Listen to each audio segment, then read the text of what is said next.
Hey everybody, Heiden here, and I'm back with another episode of the Hellsen versus Heiden campaign, War in the Pacific Admirals Edition Scenario 2. This is the 7th of January, 1942, turn 32. Let's hit it.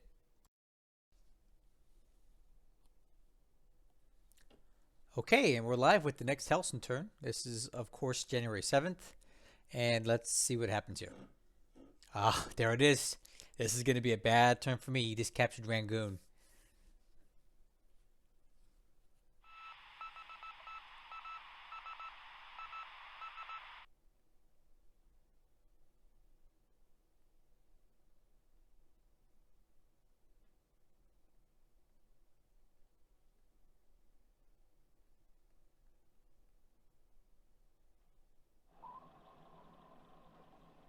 All right.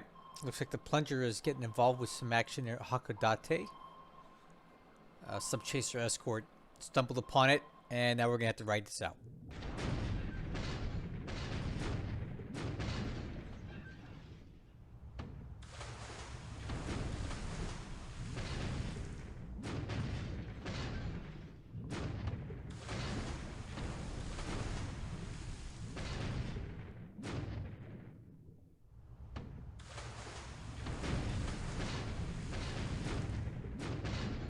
All right, looks like we rode that out pretty much okay.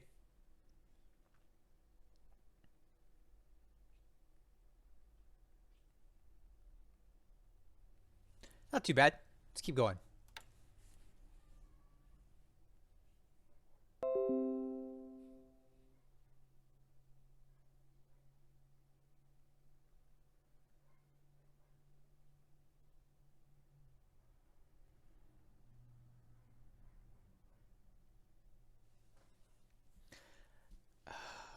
What? Temper. What? What's sinking at? Oh no! Did I miss something else here? Need that drink. Pretty much is all standard stuff so far. Okay, we've got some daylight here now.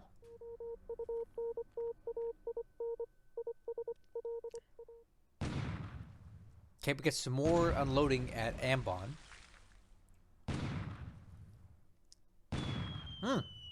There we go. Nice, man. Those 150 millimeter coastal guns are tearing up these AKs.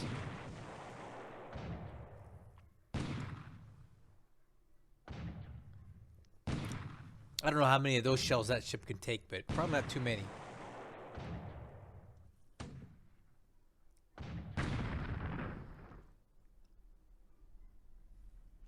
Alright, so the Meibashi Maru took 3 shell hits on fire. Some casualties to us. Apparently none to the Japanese.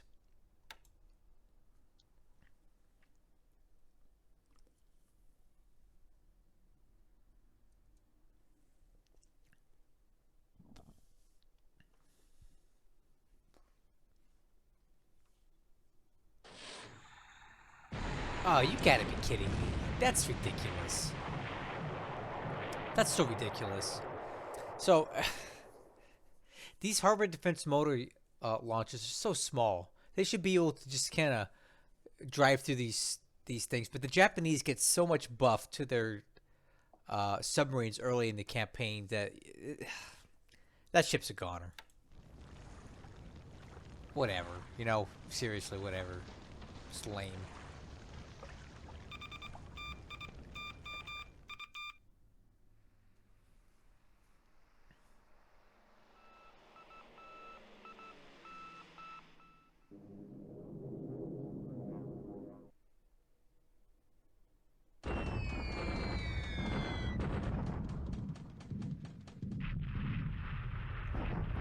All right, looks like we got some bombing going into Clark Field.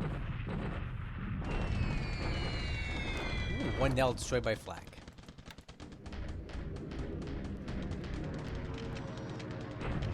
Okay, got some sweeps of Bandung, probably because he's looking to bomb there later. And he doesn't want to get cap trapped.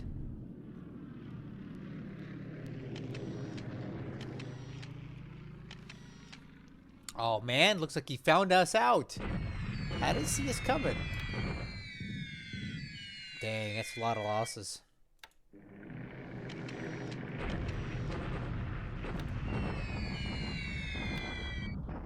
I'm trying not to hit the escape key so much, just so that I don't... I've heard a rumor that it could cause desyncs, but I don't know why. I don't know if it's true or not, so I'm trying not to use the escape key if I don't have to.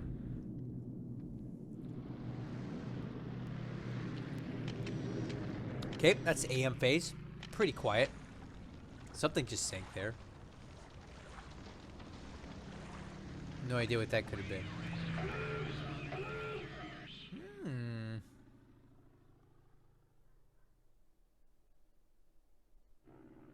Looks like we may have hit a Japanese sub. Possibly.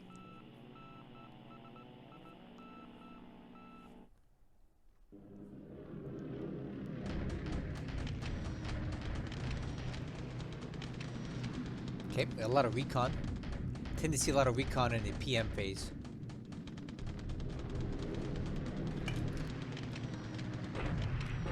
Oh yeah, you can bet there's gonna be some activity at Sion. He's bombing quite a bit further north now.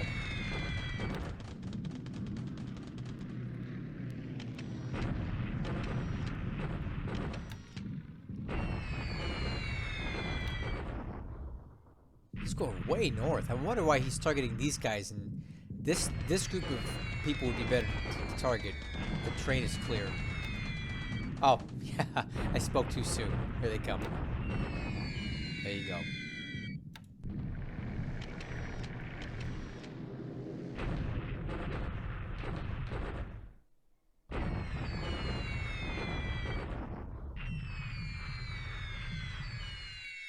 All right.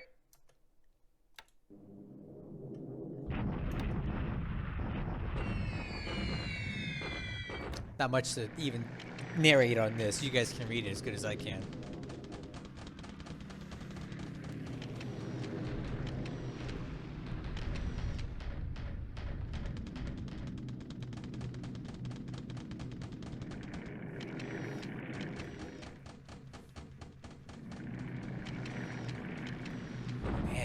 I think he sees these troops are moving and he's trying to slow us down.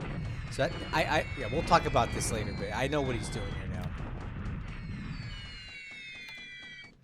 All right, that's the PM phase.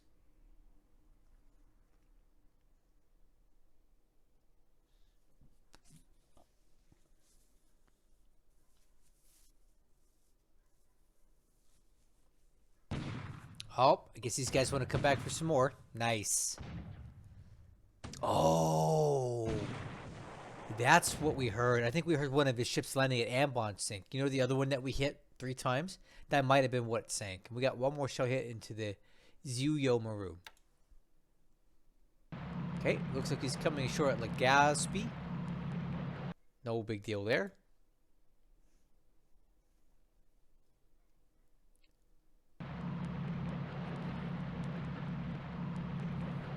Alright, we're going to have a lot of bases fall this turn, I can already tell. Kandari and Ambon are probably goners. Makassar as well. Yeah, I think we're going to lose all of these things. Yep, there's Kolaka. We knew that was coming, right? Remember? And there it is. Our SIGINT told us these guys were coming, and here they are.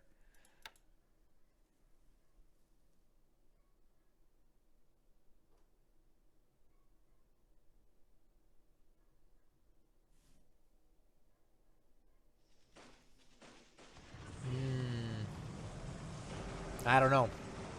Yep. It's over. They took it in one hit.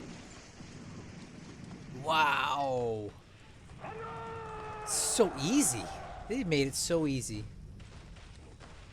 1 tank regiment's all you need for that, huh? Alright. I'm taking notes on that. So, Makassar just fell instantly. 1 unit destroyed. Basically no casualties for the Japanese. Okay, a shock attack at Sion. I fully expected this. This is not surprising at all. These guys are here just to slow him down. Yeah, I totally knew that was going to happen.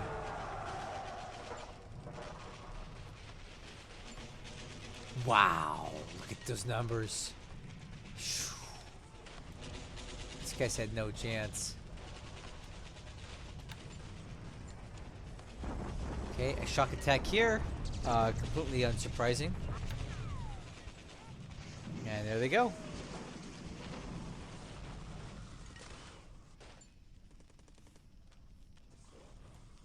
Yeah, or our army loss points are going to be extreme this turn.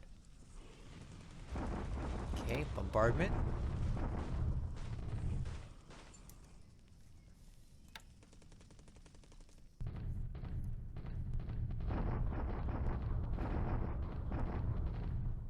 And a bombardment at Clark.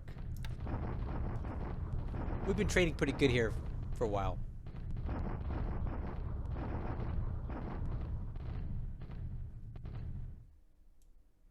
Yeah, that's actually, we got the better of this one.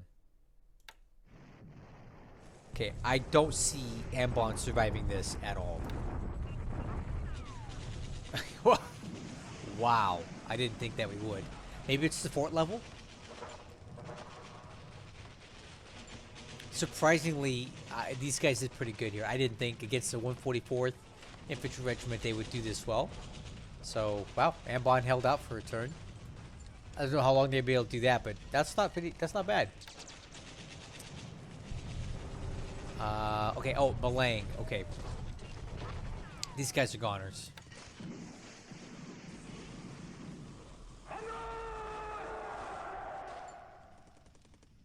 And we lose Malang and they push us further down to Lumajang. And then Finchhofen, he'll get that for free because we have nothing there.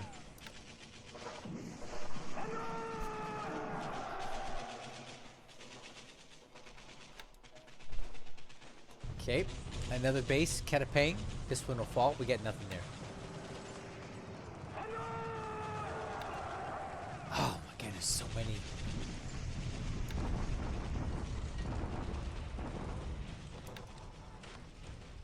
Wow. I wish they wouldn't bombard. This is no good.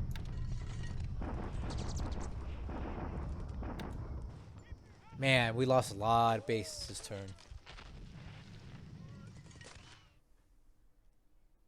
I saw that Vavu getting built up a bit.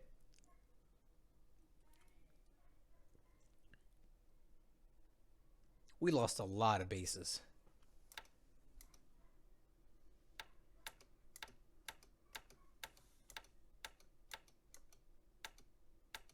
Let's see what kind of reinforcements we end up with here.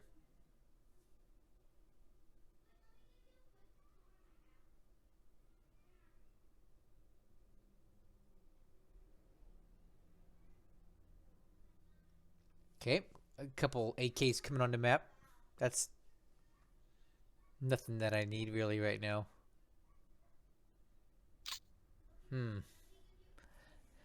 Boy, this, with the fall of Rangoon, our point situation's not going to be good. Okay, so Dutchy Stinnies are definitely heated up right now. Heated up? Heating up. A lot of activity here. Let's go ahead and cover the intel first. So we'll start with aircraft losses for this turn. Looks like none for us and 3 for the Japanese. They lost a Sally, an L, and a 0. Not much to talk about there. Okay, looking at the ship sunk for this turn. We lost one of these harbor defense motor launches, which I had running ASW. And that's fine. I would prefer that these things actually use their depth charges and not their hulls to spot enemy subs, right? Whatever. I mean, these things are throwaway ships. Also, we did hear a Japanese ship, what I assume, sink. And I'm thinking it's near Amblon, and we'll talk about that in a minute, but it's not reported yet. All right, so Army lost points this turn. Took a big kick in the pants. 73 points for us, 1 point for the Japanese. Lodric. Hellsen is doing quite well with this regard. I was holding a much better ratio against Lodric than I am against Hellsen. Is what it is. For the turn, the Japanese are at... They made big gains here capturing Rangoon, so they gained 1,612 points. bringing the ratio to 1.302. So they're really pulling ahead now. Lodric never managed to capture Rangoon in our campaign, and Hellsen's done so on the 8th of January. So I reviewed the combat report, and there's not much here that I want to talk about other than really the Maybasi Maru. It took 3 shell hits and is on fire. We heard a ship sink during the turn, and in lieu of something else that was heavily damaged, I assume it was this one that sank, but we don't have proof of it. Alright. For SIGINT, I just want to go over a couple quick things. We see a radio call out 76105. Let me show you where that's at. That's actually right here. So what I assume this is the bombardment and invasion fleet at Ambon retreating north. Probably back this way towards Babel to rearm, reset, all that stuff. We had a couple mentions of troops coming in at Ley, so here and here, and what I think this is a preamble for an invasion of Port Moresby. I think he's using Ley as a base to launch that attack, or using this to support the what's what I'm looking for, like the air base, the main air base, to support his attacks on the rest of these bases that we control here in Papua New Guinea. Ley you can build up to a size 7 airfield, so that's probably why he's moving so many ships here, is to build this base up to support Port Moresby operations. And then the last thing I noticed was a radio call at 8891, and that's up here near Babel. 8891, which is really close to one of my subs, but I guess we're not going to make that intercept. He's probably moving this way, and I don't think we're lined up to hit that, so maybe I want to shift the patrol zone over a little bit more to catch traffic between the Philippines and Babel, but it's too late for that now. On ops report, not much here that's really worthwhile, other than we see that the Japanese possibly had a hit submarine out here, and that's kind of out this direction. So that's the sub that we allegedly hit. It's kind of out here in the way. My what do you call it, the search planes from my cruisers and all that more than likely spotted that and somehow got a bomb into it, perhaps. So at least we have it spotted. So these guys are now moving north to Pearl. I mean, it's no secret here. I told you guys I was doing this, so this is not the part of the operation I'm worried about. I think I have more than enough surface combatants and stuff aligned here to get this task force safely back to Pearl without Kido Butai intervention. So there it is. Each moving definitely 8 hexes a day. I think it was like here, somewhere like there. So 8 hexes a day at mission speed makes sense for the Kido Butai, and that would make sense. He was here, here, here. I think he's out of fuel, and I'm using a little bit of real SIGINT here. He's Hellsen's being very loose-lipped with the titles of his videos right now, and he says Kido Butai out of fuel, making their escape. Hey, I can't help but see that. I don't watch his videos at all. I don't click on them, but I am subscribed to his channel just to support him, and I can't help but see the title of his videos. So I think it's safe to say that Kido Butai is out of fuel, and they're not going to really be a factor as we retreat to Pearl. And as we retreat to Pearl, I've got the Yorktown on the way out. We'll meet up there, patch up all the ships, plus up on the aircraft as much as we possibly can. Although Yorkie's got plenty of aircraft on board. We'll plus up, and then we'll head out for our next operation, which I do have planned already. I'm not going to discuss it right now. And the last little piece of operations report I want to talk about is this. Rabal already to size 4 port, so he's really building that up to support whatever he's trying to do in the Solomons. All right, let's quickly talk about the situation. There's not too much to discuss here. A lot of activity up here in Sion. He captured that this turn, and he's definitely on a mad tear to push north. He wants to get in at least to here, if not all the way into Lanchow. Anywhere that he can block this road starves China of fuel, and we're already now in trouble in Burma, which I'll talk about in a minute.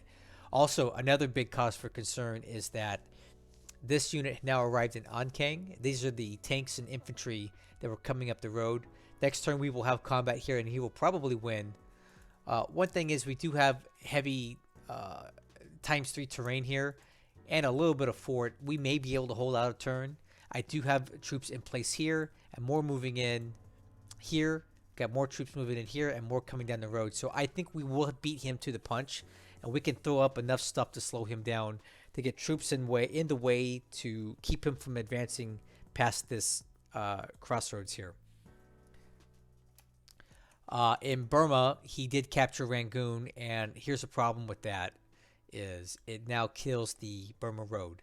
When the Burma Road is open, you'll have a text box here in Suyong and other bases along the road, to include Rangoon, that says the Burma Road is open. And you get 500 free supply points per day delivered to Suyong no matter what. At no cost to you. It doesn't come from anywhere. It just gets created. And when we don't have the Burma Road open, we lose that. So now China is on their own to create their own supply based on the heavy industry that they've got and whatever bases make their own supply. But for this to work, we must have the fuel coming out of Lanchow and further up. So it's critical at this point that we maintain this road junction here all the way to Chongqing, or we run out of supply in China and it's game over for China. Nothing worth really discussing here in Malaya and Sumatra. We know what's going on there.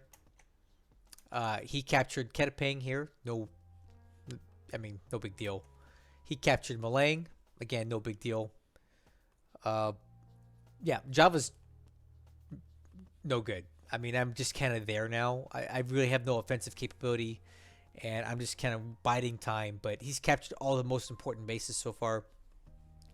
I would say Surabaya and Batavia being the most important. He's already got them. So now he's just going to mop up. And he's cut the island in half by taking Jakarta and Semarang. So excellent job by Hellsen in Java. I took some serious notes on that. If I ever play Japan, I want to do what he did, because owning Java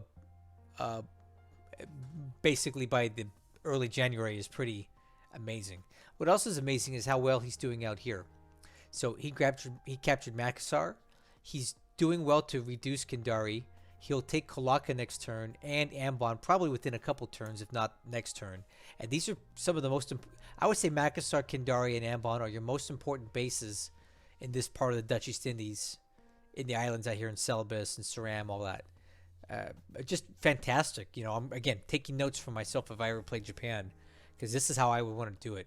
Hit it fast, hit hard, take these bases early, knock them out, and force the Dutch to compress into small places, right? Because right now, look at Kupang. I've got 200 aircraft here and nowhere near enough aviation support to accommodate them. So, like, I can't even fully operate these aircraft here. There's no other place to put them because I had to pull them out of these bases that have aviation support and airfields. So, this is very excellently executed, in my opinion. Maybe other senior Japanese players may not agree, but I'm impressed, right? And as an allied player, what better regard is there than that? We already talked about the Solomons. He just grabbed Finchhofen last turn, and we know that he's moving ships to Leh. And he's going to build this base up to possibly use it against Port Moresby for the air war that's going to come when he wants to take this base. I know he wants a Port Moresby. He wouldn't be so active out here if he didn't want it. So we'll do what we can to slow that down. We can only hope that our actions are good enough. Right. The South Pacific's actually really quiet right now, which I'm enjoying the break from all that. My plan on working on Vava'u is going quite well. We're building the base up quickly. We have the Pacific Fleet here with tons of naval support. And remember, for every naval support unit, that's 5 units of cargo fuel supply that they can unload per turn, in addition to whatever the port can provide, right? So it's good to have this naval support here. Helps unload your ships faster. And we basically got all of our ships unloaded. And now the plan is to start packing up all these ships we don't need and get them out of here, because they're just liabilities, right? If Kido Butai comes back to Vava'u and does a port strike, I have a lot of ships here that are looking to get sunk. So I'm going to start packing these guys up now that they're unloaded for the most part and get them out of here. But I'm satisfied with what has occurred here at Vava'u so far. It went according to plan. The last thing I want to discuss before I end this video is my carrier task force is now fueled up from Caroline. See, everything's got plenty of fuel, and we are heading back to Pearl. And then again, we will meet up with the Yorktown, which should be here in, let's see, let's find out how long the Yorktown has to get here. Moving at 8 hexes a day, 34 hexes, what is that, 4.5, call it 5 turns, right? And then these guys down here near Caroline have a little bit further to go. We have 54 hexes divided by 8, so what is that, 7 days? 7 days, and we'll have all of our carriers back in Pearl, assuming nothing goes south here. And then we can get them repaired, refueled, rearmed, top off aircraft, and head out. And I have a big operation plan for my carriers now. I already know exactly where I want to go and how I want to do it. So it will be good. I'll tell you that. So I think I'll end this video now and just thank you guys for watching. Thanks for supporting me in Hellsen. I hope you're subscribed to Hellsen's channel. He's pumping out tons of content if you want to see the Japanese side of things. And I guess I'll just catch you guys on the next one.